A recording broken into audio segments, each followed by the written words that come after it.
Hello दोस्तों, आज मैं आपको जो कहानी सुनाने जा रही हूँ, ये कहानी है नदी की जादुई सोने और चांदी की पायल की। तो चलिए दोस्तों, देखते हैं आज की ये कहानी।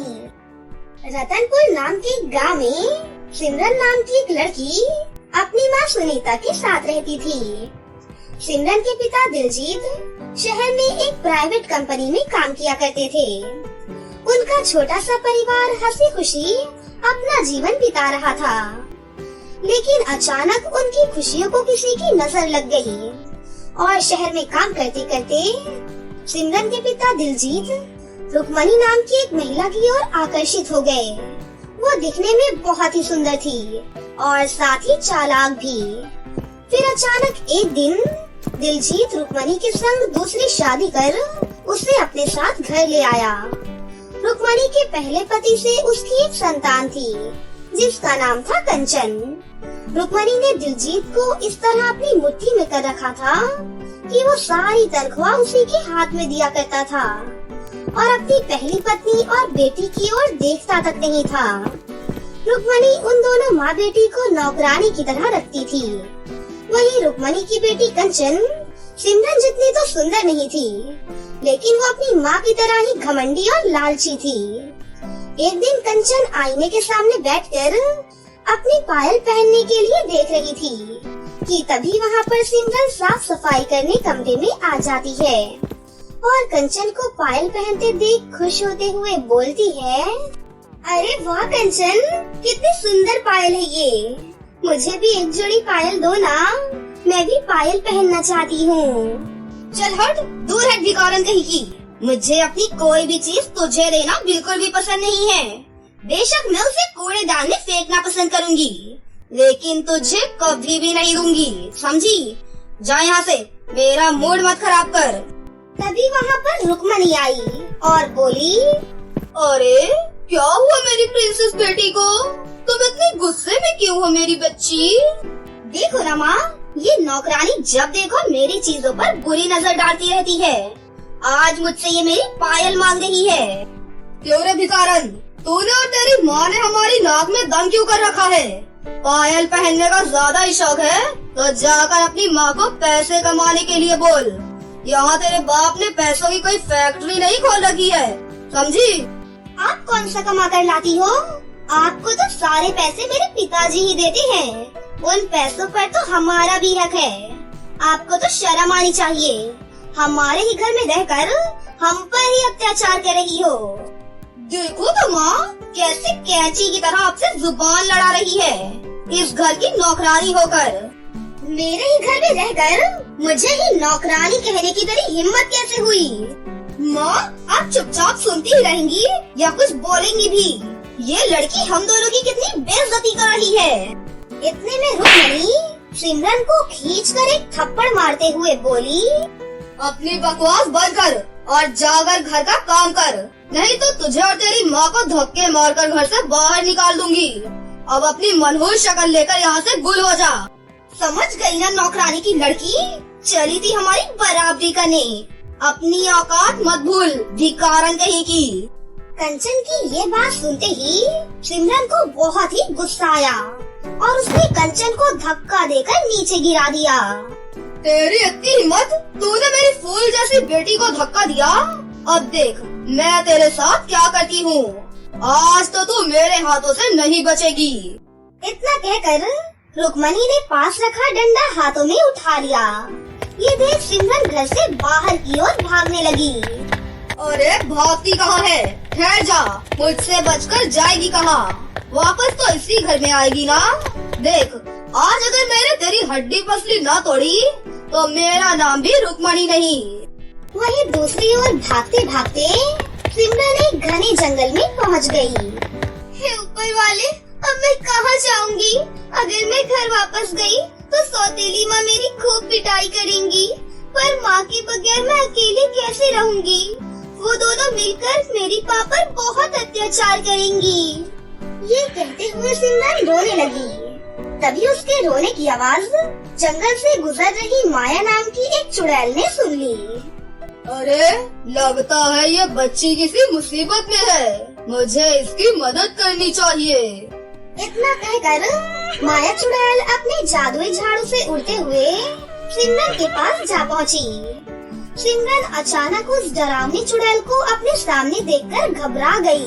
प्लीज मुझे माफ कर दो, प्लीज मुझे मत मारना, मैंने कुछ भी नहीं किया, मैं आपके सामने हाथ जोड़ती हूँ। घबराओ नहीं बच्ची, मुझसे डरने की कोई जरूरत नहीं है। मैं तुम्हें कोई भी नुकसान नहीं पहुँचाऊंगी, बल्कि मैं यहाँ पर तुम्हारी मदद करने के लिए आई हूँ। क्या सच में आप मेरी मदद करने आई हैं चुड़ैल जी? हाँ बेटी, बताओ मुझे, आखिर तुम क्यों रो रही थी? रोते हुए सिमरन ने माया चुड़ैल को सारी बात बताई। सारी बात सुनकर चुड़ैल ने कहा, अच्छा, तो तुम्हें पायल पहनना बहुत पसंद है। ये कहते हुए माया चुड़ैल ने अपनी जादुई छड़ी घुमाई और देखते ही देखते वो लोग दो जादुई सोने और चांदी की पायल की नदी के पास प्रकट हो गए। ऐसा अनोखा नजारा देखकर सिमरन दंग रह गई।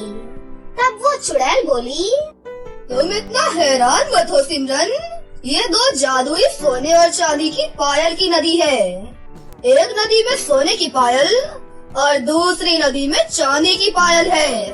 इतना बोलकर माया चुड़ैल उन दोनों नदियों से एक जोड़ी सोने और एक जोड़ी चांदी की पायल देते हुए बोली, सिमरन, ये सोने और चांदी की पायल तुम्हारी हर इच्छा पूरी करेंगी, लेकिन एक बात का हमेशा ध्यान रखना, तुम इन पायलों का इस्तेमाल सिर्फ दिन में ही करना, क्योंकि रात में अगर तुम इन पायलों का इस्तेमाल करोगी तो तुम्हें हमेशा उसका उल्टा ही मिलेगा। और हाँ, इन पायलों का कभी भी गलत इस्तेमाल मत करना।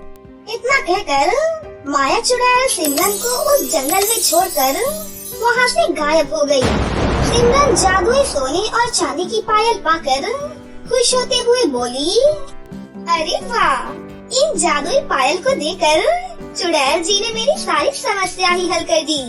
क्यों ना मैं इस सोने चांदी की पायल से अपने लिए एक छोटा सा घर मांगू। उसके इतना कहते ही एक सुंदर सा घर वहाँ पर प्रकट हो गया। ये देखकर सिमरन खुशी से झूम उठी। अब मैं और मेरी माँ इस घर में रहेंगे और हमें अब किसी का भी अत्याचार नहीं सहना पड़ेगा। इतना बोलकर सिमरन खुश होते हुए अपनी पायल उस जादुई घर में रखकर अपनी माँ सुनीता को लेने वापस घर लौटी और अपनी माँ को पुकारते हुए बोली, माँ कहाँ है आप? चलिए, मैं आपको लेने के लिए आई हूँ। अब हम इस घर में नहीं रहेंगे माँ। बेटी, तुम कहाँ चली गई थी? मुझे तुम्हारी बहुत चिंता हो रही थी। माँ चलिए यहाँ से, अब हम इस घर में एक मिनट भी नहीं रुकेंगे। तभी वहाँ पर रुक्मणी और उसकी बेटी कंचन भी आ गई। अच्छा, तो तू आ ही गई महारानी। तेरी इस घर में अब कोई भी जगह नहीं है, चल निकल जा इस घर से। इस नर्क में रहना ही कौन चाहता है, जहाँ खुद का घर होते हुए भी हमें नौकरानी की तरह रखा जाए। हम हमेशा के लिए ये घर छोड़कर जा रहे हैं। चलो माँ। इतना कहकर सिमरन अपनी माँ सुनीता को लेकर घर छोड़कर वहाँ से चली गई। तभी सुनीता बोली, ये तूने क्या किया बिटिया? अब हम कहाँ जाएंगे, कहाँ रहेंगे? कम से कम हमारे सिर छुपाने के लिए छत तो थी, अब तो हमारे पास वो भी नहीं रही। अरे माँ, आप बिल्कुल भी चिंता मत करो, आप बस मेरे साथ चलो। ये कहते हुए सिमरन अपनी माँ सुनीता को अपने नए घर के पास ले गई। अरे बिटिया, ये घर कितना सुंदर है, पर ये घर है किसका? माँ, ये हमारा घर है, यहाँ हमें किसी भी चीज की कोई भी कमी नहीं होगी। सिमरन जादुई सोने और चांदी की पायल के बारे में सारी बात अपनी माँ को बताती है, जिसे सुनकर सुनीता भी बहुत खुश होती है और अब दोनों माँ बेटी उस घर में खुशी खुशी रहने लगी। साथ ही दोनों माँ बेटी जादुई सोने और चांदी की पायल की मदद से गरीब और बेसहारा लोगों की मदद भी करने लगी। अब सिमरन भी एक बहुत ही अच्छे स्कूल में अपनी पढ़ाई फिर से शुरू कर देती है और वो अपनी माँ के साथ हंसी खुशी अपनी जिंदगी जीने लगती है। हेलो दोस्तों, आज मैं आपको जो कहानी सुनाने जा रही हूँ, ये कहानी है जादुई लहंगे की नदी की। तो चलिए दोस्तों, देखते हैं आज की ये कहानी। एक गांव में जानवी और राहुल दो बेस्ट फ्रेंड्स रहा करते थे। जानवी के माता पिता एक गरीब मजदूर थे, लेकिन जानवी बहुत ही संस्कारी और आज्ञाकारी लड़की थी। वहीं दूसरी तरफ राहुल के पिता एक बहुत बड़े जज थे। उनके घर में किसी भी प्रकार की कोई कमी नहीं थी। राहुल बहुत ही जिद्दी और घमंडी लड़का था। दोनों दोस्त एक ही स्कूल में पढ़ते थे। जानवी पढ़ाई में भी बहुत होशियार थी। अरे यार, जब देखो तुम पढ़ाई ही करती रहती हो। चलो जल्दी थोड़ा देर घूम कर आते हैं। तू यहीं रुक, मैं अभी बाइक लेकर आता हूँ। अरे नहीं नहीं, कुछ दिनों बाद हमारे पेपर हैं। मुझे पेपर की तैयारी करनी है। अरे तेरा दिमाग खराब है क्या? अपने दिमाग को सही करा पहले। हमेशा बस पढ़ना पढ़ना ठीक नहीं होता, थोड़ा सा एंजॉय भी करना चाहिए। चल जल्दी चल, और मैं यहाँ तेरा ना सुनने के लिए नहीं खड़ा हूँ। मेरे साथ चलना है तो चलना है बस, नहीं चलेगी तो मैं तुझसे दोस्ती तोड़ दूंगा, समझी? बेचारी जानवी राहुल के साथ बाइक पर बैठकर चली जाती है और वो दोनों कहीं घूमने निकल जाते हैं। थोड़ी देर बाद राहुल उसे अपने घर ले जाता है।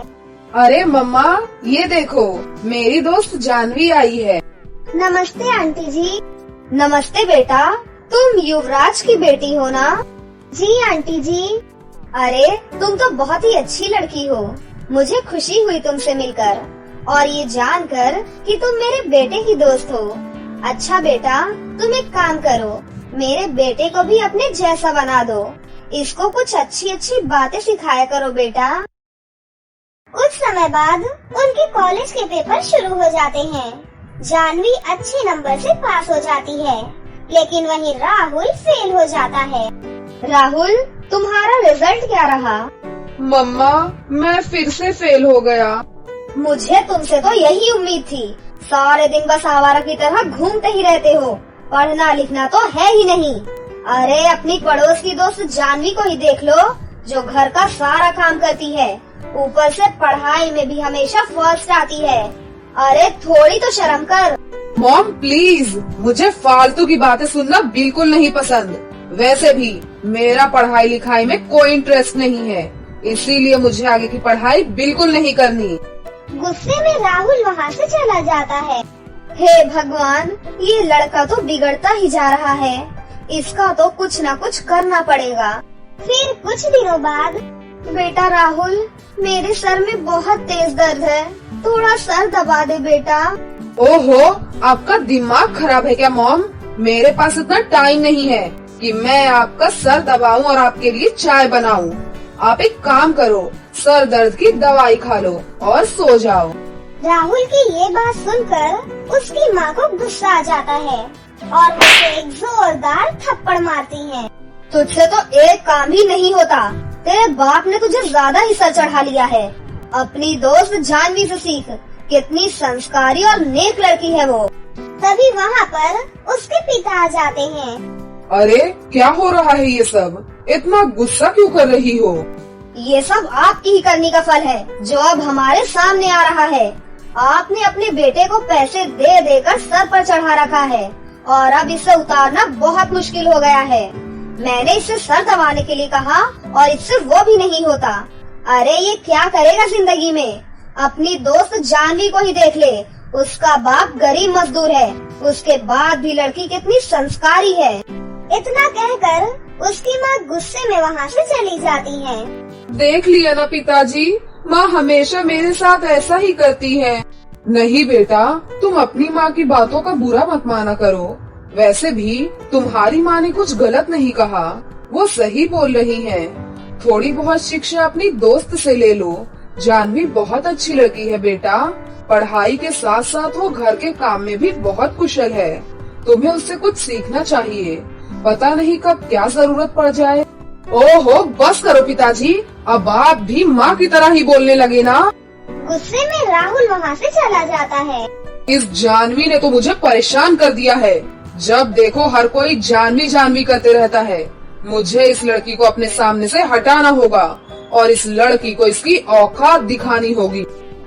फिर कुछ दिनों बाद राहुल के लिए प्रिया नाम की एक लड़की का रिश्ता आता है और वो रिश्ता तय हो जाता है। दोस्तों, प्रिया एक बहुत बड़ी बिजनेस वूमन थी, लेकिन वो दिखने में बहुत काली थी। अब बताता हूँ इस जानवी की बच्ची को कि मेरा कितने बड़े घर में रिश्ता हुआ है। फिर राहुल जानवी के पास जाता है। अरे जानवी, तुझे पता है मेरा रिश्ता तय हो गया है और मेरी होने वाली पत्नी बहुत बड़ी बिजनेस वूमेन है। जितने पैसे मेरे पिताजी कमाते हैं उसका डबल वो कमाती है। अब देखना, मैं तो ऐश करूँगा, ऐश। अरे, मुझे भी तुम्हें एक खुशखबरी देनी है। दरअसल मेरा भी रिश्ता तय हो गया है और वो लड़का एक बहुत बड़ा सरकारी ऑफिसर है। जानवी की ये बात सुनकर राहुल चिढ़ जाता है। तो एक काम करना, शाम को अपने होने वाले पति से मुझे पार्क में लाकर मिलाना। तेरे होने वाले पति से मैं भी मिलना चाहता हूँ। फिर देखते हैं किसका होने वाला लाइफ पार्टनर ज्यादा अच्छा है। शाम को वो सभी पार्क में पहुँच जाते हैं। जानवी का होने वाला पति बहुत ही सुंदर था। हे भगवान, कितना सुंदर लड़का है इसके पास और पैसे वाला भी है। एक तरफ मेरी होने वाली पत्नी, कितनी सड़ी सी शक्ल है उसकी।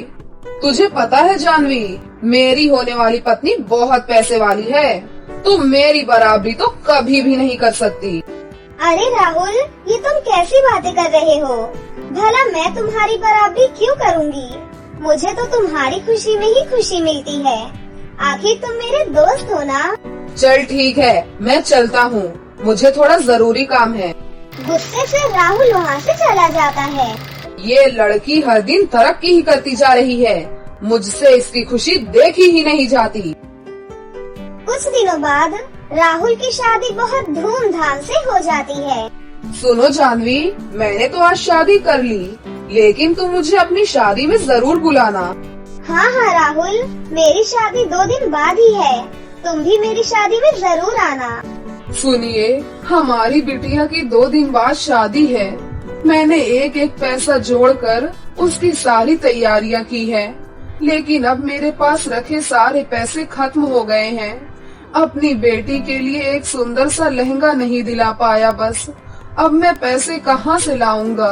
तभी वहाँ पर जानवी आ जाती है। पिताजी, आप बिल्कुल चिंता ना करें, मुझे बहुत अच्छे से सिलाई करने आती है। मैं अपना लहंगा अपने हिसाब से ही डिजाइन कर लूंगी। जानवी अपनी माँ की पुरानी साड़ी लेकर दिन रात लहंगा बनाने लगती है और एक दिन वो बहुत ही सुंदर सा लहंगा बना लेती है। वाह बेटा, मैं तो तुझे लहंगा नहीं दिला पाया, लेकिन मेरी बेटी, तूने अपने लिए खुद कितना सुंदर लहंगा बनाया है। तभी थोड़ी देर बाद वहाँ राहुल आता है। अरे जानवी, जरा मुझे भी तो दिखाओ अपना लहंगा। हाँ हाँ, आओ ना, मैं तुम्हें अपनी शादी का लहंगा दिखाती हूँ। राहुल जानवी का लहंगा देखकर बिल्कुल हैरान रह जाता है और रात को बिल्कुल चुपके से उसके लहंगे में आग लगा देता है। माँ, ये क्या हो गया माँ? मेरा लहंगा, मेरा लहंगा। तभी जानवी की माँ भागी भागी उसके पास आती है। हे भगवान, ये आग कैसे लग गई बेटा? आज तो तुम्हारी शादी है बिटिया, अब इतनी जल्दी हम लहंगा कहाँ से लेकर आएंगे? कोई बात नहीं माँ, आप चिंता ना करें, मैं कुछ करती हूँ। जानवी दुखी मन से वहाँ से चली जाती है और जाकर एक पार्क में बैठ जाती है। तभी वहाँ पर एक परी आती है। क्या बात है, तुम उदास क्यों बैठी हो बेटी? जानवी परी को वो सारी बातें बताती है।